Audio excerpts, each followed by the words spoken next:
The Lord be with you. and with yours. A reading from the Holy Gospel according Glory to you, Lord.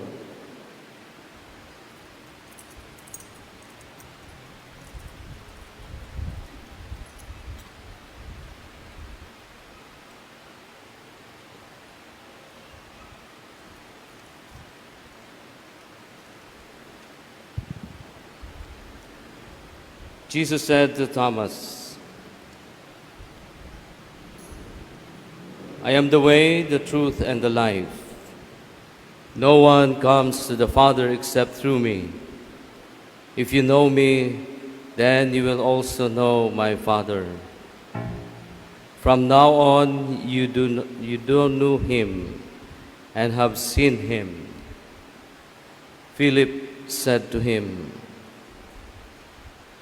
Master, show us the Father, and that will be enough for us. Jesus said to him,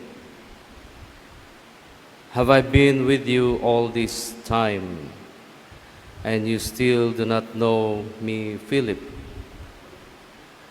Whoever has seen me has seen the Father. How can you say, Show us the Father? Do you not believe that I am in the Father and the Father is in me? The words that I speak to you, I do not speak on my own. The Father who dwells in me is doing his works. Believe me that I am in the Father and the Father is in me, or else believe because of the works themselves. Amen, amen, I say to you, whoever believes in me will do the works that I do, and will do greater ones than these, because I am going to the Father.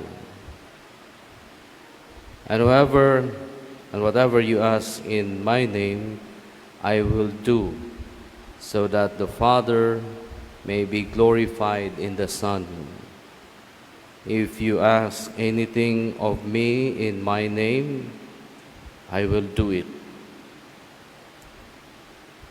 Brothers and sisters, the Gospel of the Lord. Praise to you, Lord Jesus Christ.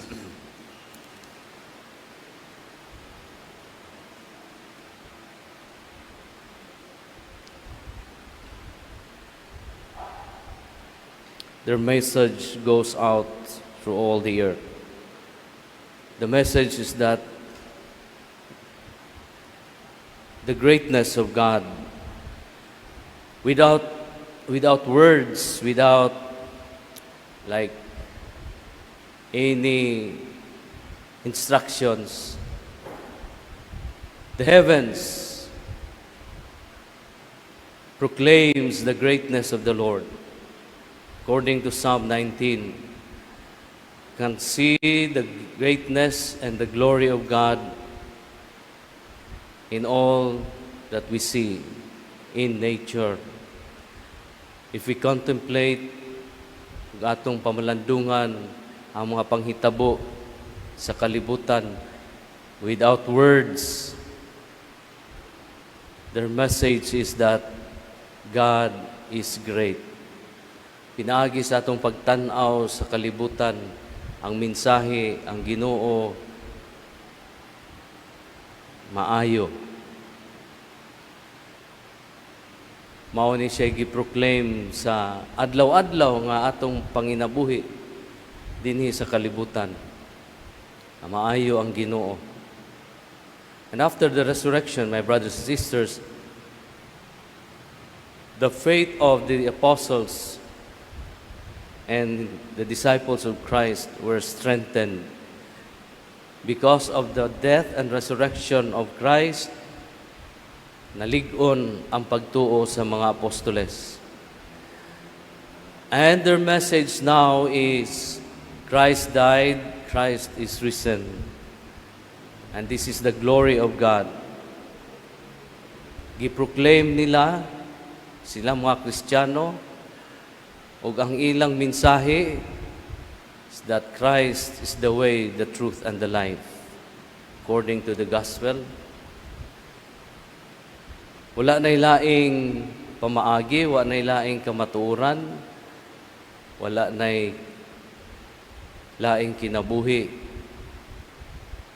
kung diha ni Kristo. Christ is the way, the truth, and the life. And this is what we proclaim, my brothers and sisters. In our faith as Christians, nagtuo ta nga si Kristo namatay, nabanhaw, ug karon nag-uban nato.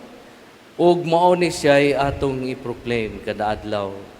Dinis atong panginabuhi adlaw-adlaw. With greatness of God na atas kalibutan, makita nato ang kaayuhan, ang pagkamaayo sa Ginoo, pagkagamhanan niya. Ug and the life of Christ reflects that greatness.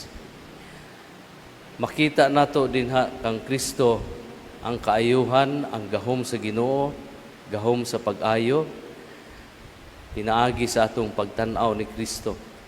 Especially now, as Christians, we are members of the body of Christ.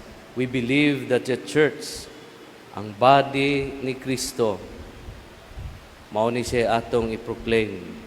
We are here not only to pray, but we also have to proclaim the greatness of the Lord through our faith.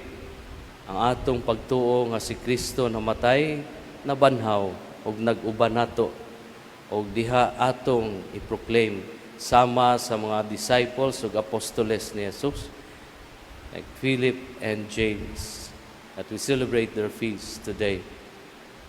They proclaim the greatness of God through the death and resurrection of Christ. Christ is the way, the truth, and the life. Maunta ni naa sa tong kinabuhi, mga igsoon. Si Kristo namatay, si Kristo nabanhaw. Siya ang kamatuoran, dalan, o ang kinabuhi. How do we proclaim this? By changing our lives. Atong pag-uho ng atong kinabuhi, pinaagi sa kahayag ni Kristo, ug ato kining iproklamar through our works and words in the world. Palihog manindog.